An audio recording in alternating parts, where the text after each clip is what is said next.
The Rise and Fall of Rachel Hollis, the culty version, part 2. Now we're going to start talking about Rachel's Rise conference. And in the next couple episodes, I'm going to be referencing Kate Kennedy's Be There in 5 podcast. She did a 3-part Rachel Hollis deep dive that is really, really good. And she does go into some of the culty aspects of this. I also probably will reference the podcast Sounds Like a Cult by Amanda Montell and Isa Medina. I'm sorry. They did a podcast on Tony Robbins, which we're going to talk about a little bit. We're also going to talk a little bit about large group awareness training. No, a lot. Not a little bit, a lot. And I found information about that from psychology wikis and Wikipedia, which references some psychology journals. So Rachel Hollis has said several times that she really looks up to Tony Robbins, and she really modeled her Rise conferences after Tony Robbins events. And while I think that these conferences and events can be beneficial to some, they can also really be very harmful and very damaging to others. And they also are kind of structured in a culty way that is designed to get you vulnerable. And the problem with people like Rachel and Tony is that they often use this to get you to buy more things, come to more events, and pay them more money. Rachel also probably drew inspiration from a lot of the MLM events that she spoke at, which follow very similar structures to what I'm about to talk about. And a lot of you have mentioned in the comments that another reason that she grew and became so popular is because a lot of these MLM companies were uplifting her and telling everyone to go follow her and go listen to her because she followed a similar culty structure to the way MLMs operate. So many large group awareness trainings follow the structure, which they call pressure release. So they spend half the time making a person feel bad or breaking them down. And then the other half of the time, they give them praise and make them feel really good. And this causes a stress reaction and then an endorphin high. So it makes you feel really good and feel like something has happened and a change has occurred. Kate Kennedy's Be There in 5 podcast, actually, she had a lot of listeners write in and share their experience at the Rise conference. And Rachel follows a similar structure. She focuses the first half on your past and the next half on your future. And on your past, there's a lot of breaking down. They did a lot of talking about potential or very real traumatic situations that happened to you. And a lot of people that attended the conference said that they felt extremely raw and vulnerable after day one. In particular, she did this one exercise that Kate Kennedy in the Be There in 5 podcast talks about. But I also remember watching this on Rachel's documentary that she made and released. She does this exercise called Stand Up for Your Sister. And when I first watched this, I felt like it was really moving. Like for me, who hasn't experienced any severe traumas that I hadn't processed at the time, felt like it was a really moving thing.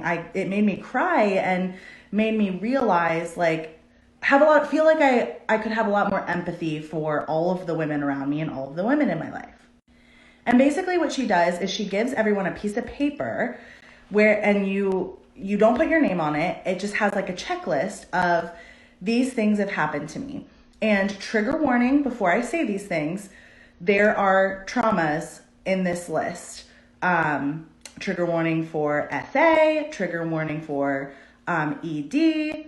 If you have traumas, skip the next couple of seconds.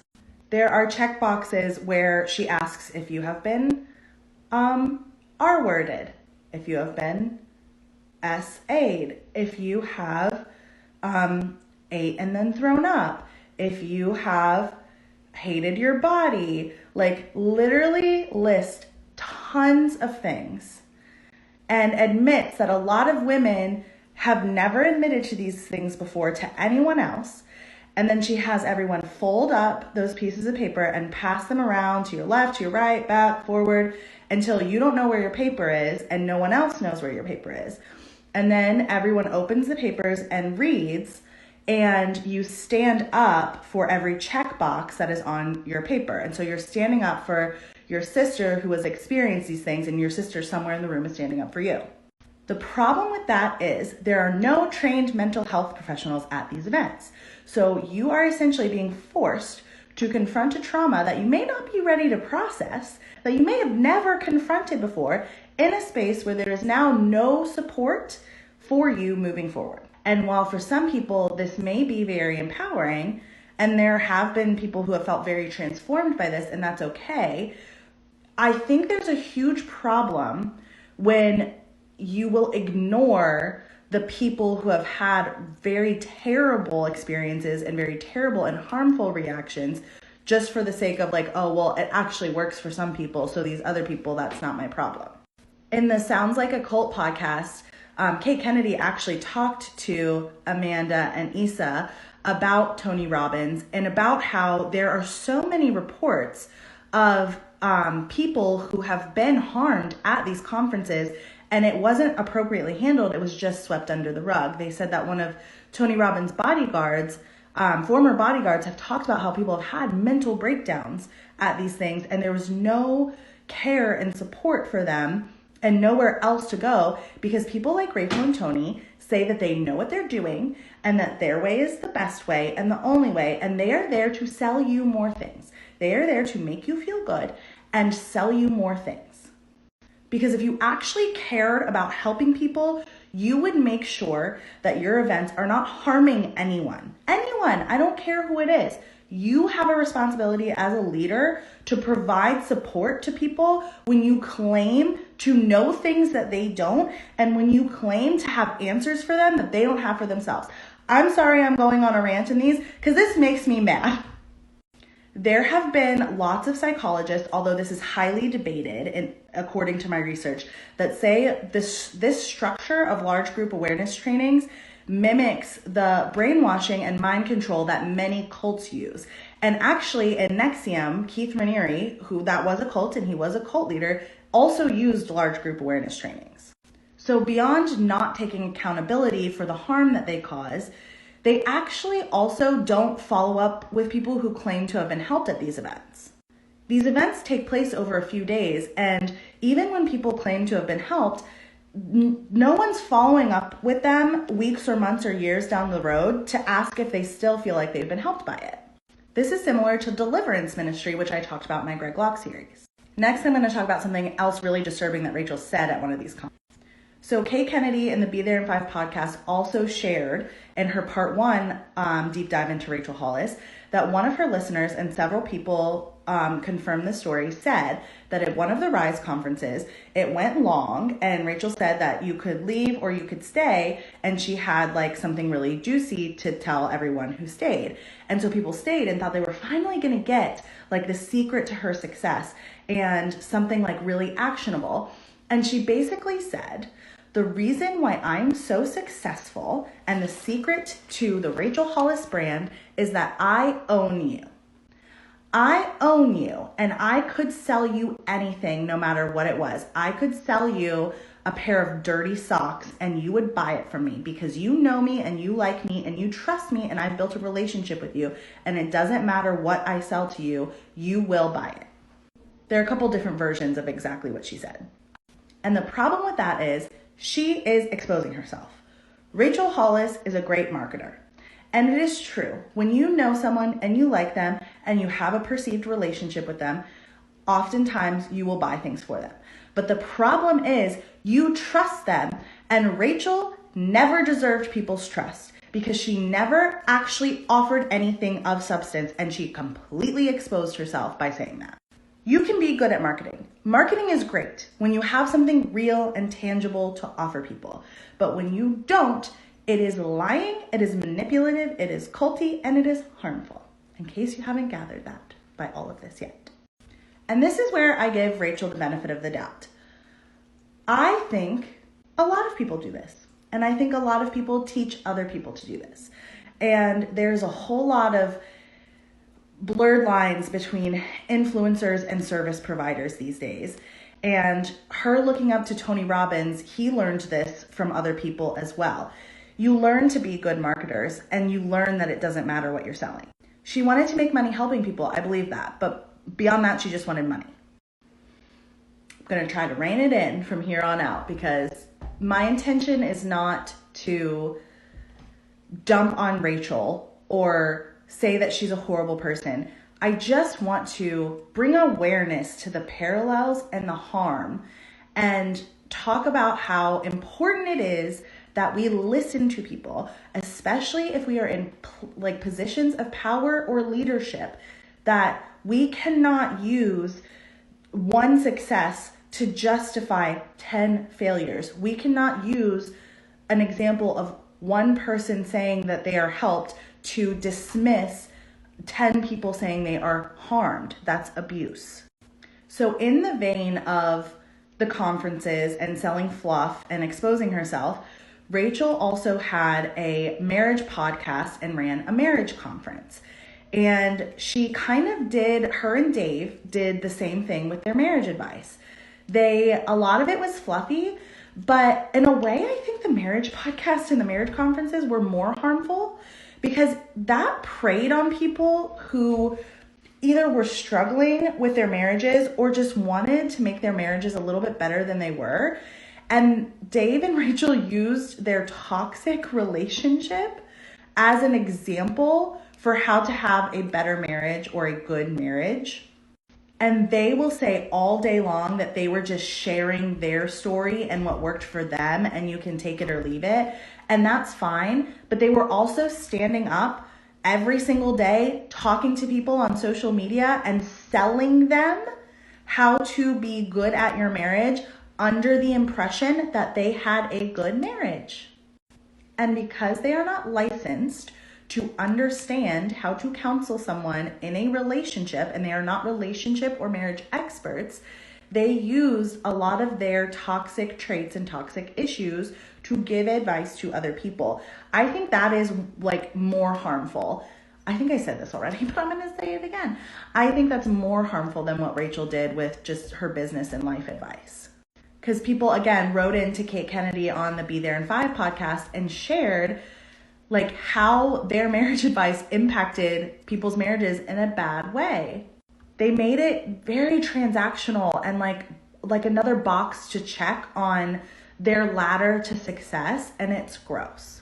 So now that we've covered a lot of her rise and a lot of her cultiness and a lot of why she gained so much attention so quickly and some of the harm that she was already doing, we get into the downfall.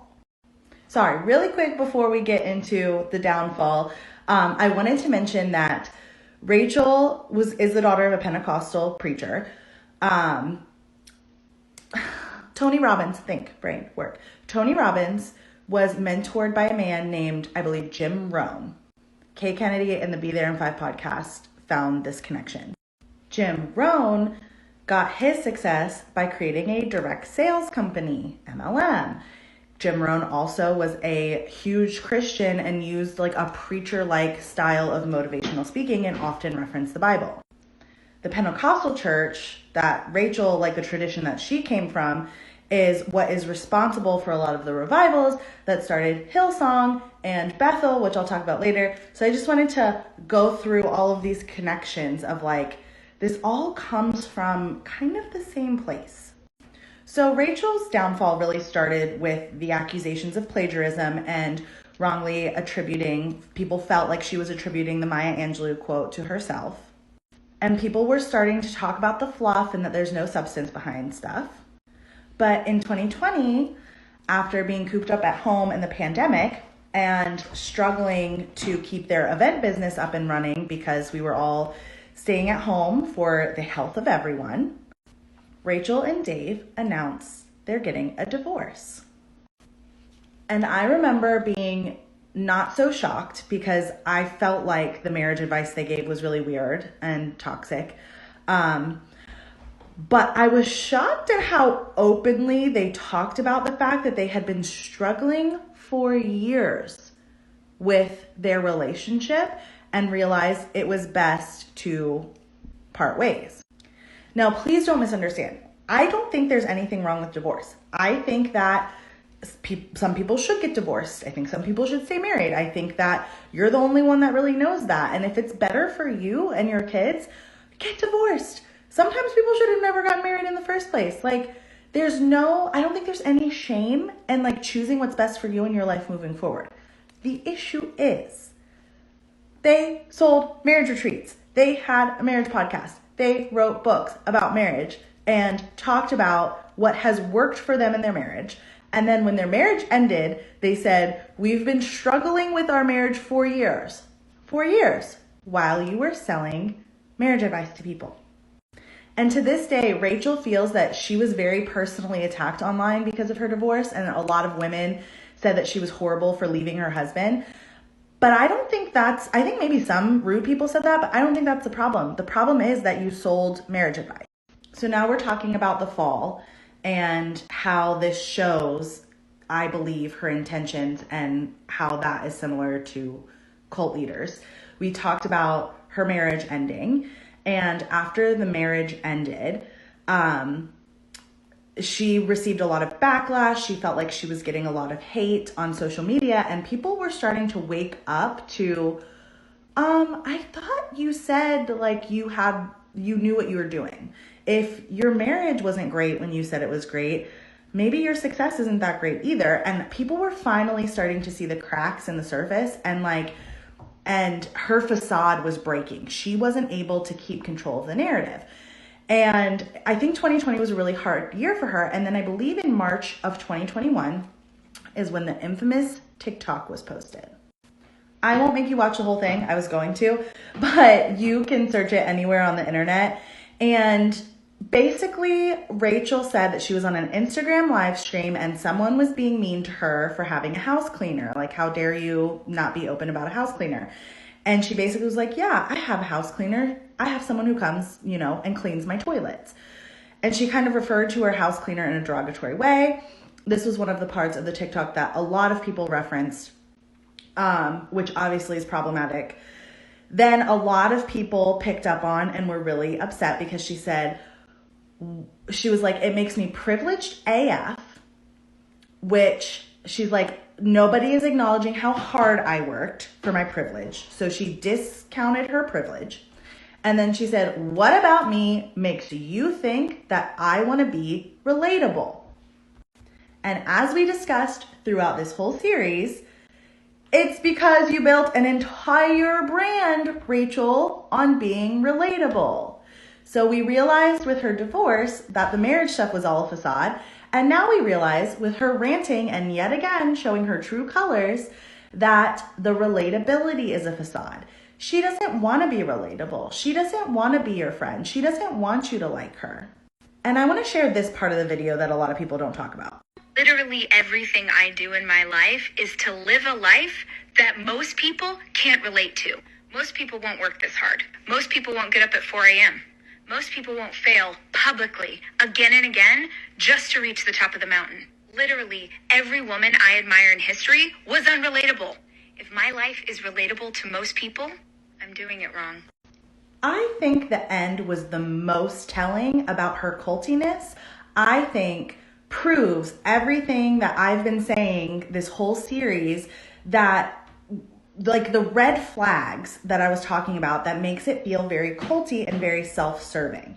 Saying that everything she does is so that she'll be unrelatable to most people, that she believes most people won't work as hard as she does. Most people won't get up at 4 a.m. Most people won't fail publicly over and over again just to reach the top of the mountain.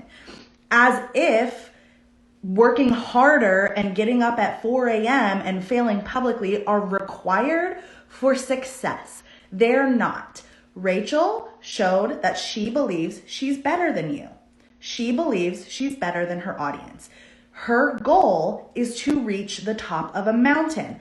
What mountain? I don't know. Whatever mountain she's created in her head, that a lot of success people talk about, that there's something that we have to climb in this life and there's so much that we have to achieve and work towards, and we want to peak at the top of these mountains that don't even exist. Her goal was to climb to the top of the mountain, and she didn't care who she harmed. She didn't care who she hurt. She didn't care how people felt about her.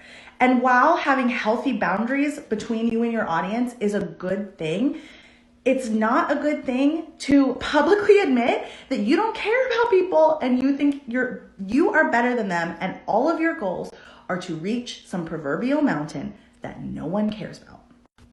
On top of that, she showed that she has no understanding of her privilege. And then, which many of you may know, she said, I aspire to be like Harriet Tubman and Malala, and listed a bunch of women of color that she says is unrelatable and was basically equating herself to wanting to be like those women while simultaneously ignoring any privilege that she may have.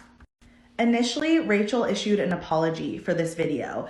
She said that she wasn't equating herself to those women, and she took so long to respond because she listened to her team and not herself.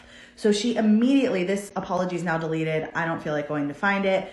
I found a summary of it, but I remember thinking this when it happened, that she again immediately blamed her team. I listened to them. That's why my actions weren't perfect. And she points the finger out to everyone else instead of looking at what in her life led to this situation. She preaches that it's all about you and you're responsible for everything and self-responsibility, and refuses to take responsibility. So Rachel issued a terrible apology.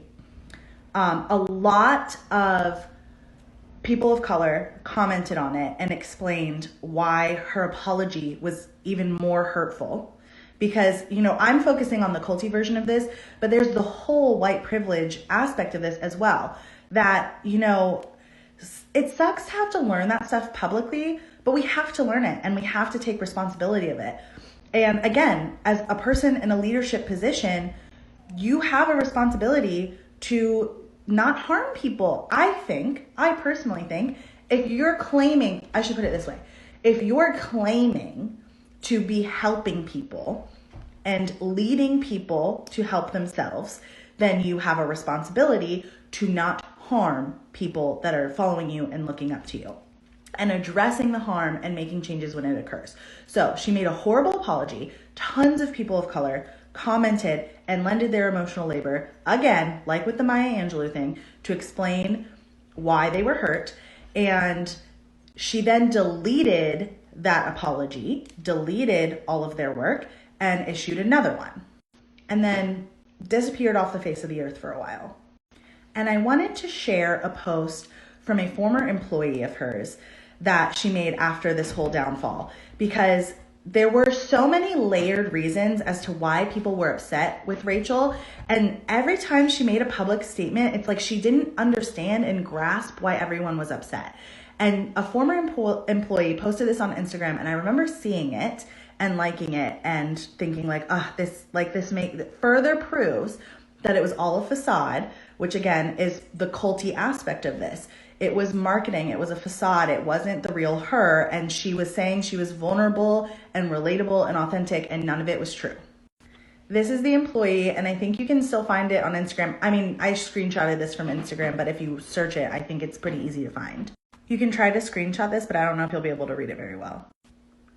But she basically said she had a lot of empathy talking for Rachel, which I do as well. She's dealt with a lot of stuff, and I don't want to minimize all the things that she had to work for.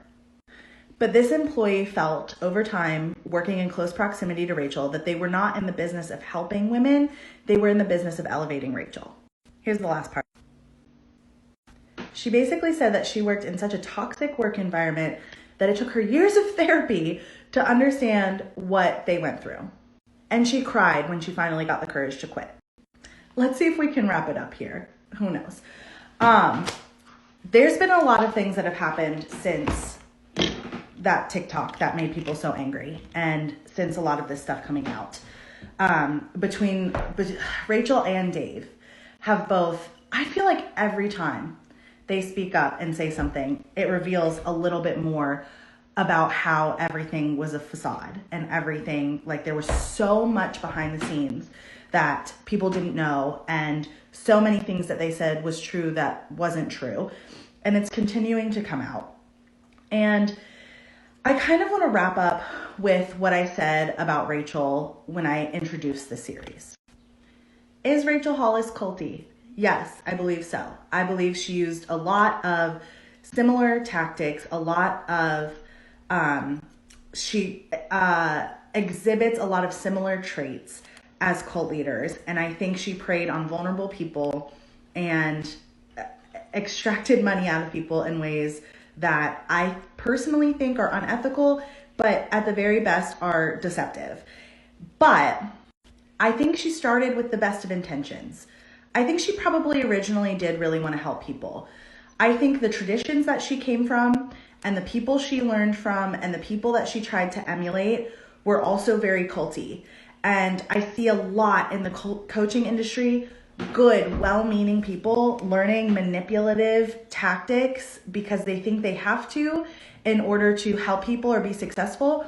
And I think there was a lot of that. I think she learned a lot of bad things. I also think that over time, her ego took over. And I think that she wanted to, just like her former employee said, wanted to elevate herself more than she wanted to help other people. And I think she's still unpacking that. I don't think she's learned that lesson. And her and Dave are kind of on their comeback tour right now. They both are trying to salvage what little platforms they may have left. A lot of people do still follow her, so it's not like she's left with nothing. I have noticed a change in her tone since all of this happened, but I don't feel like she has taken the level of accountability that she needs to take from everything that's happened in order to have people trust her and listen to her moving forward about anything. She's still doing a lot of mental gymnastics to convince herself that she's not harming people and she never harmed anyone. And to me, there's still so much work to do. I'm sure there's more to discuss. I'm sure we'll make more TikToks on this topic. I'm sure I'll respond to a lot of your comments. But for now, the Rachel Hollis series is finished. It's finished. I don't know what I was doing.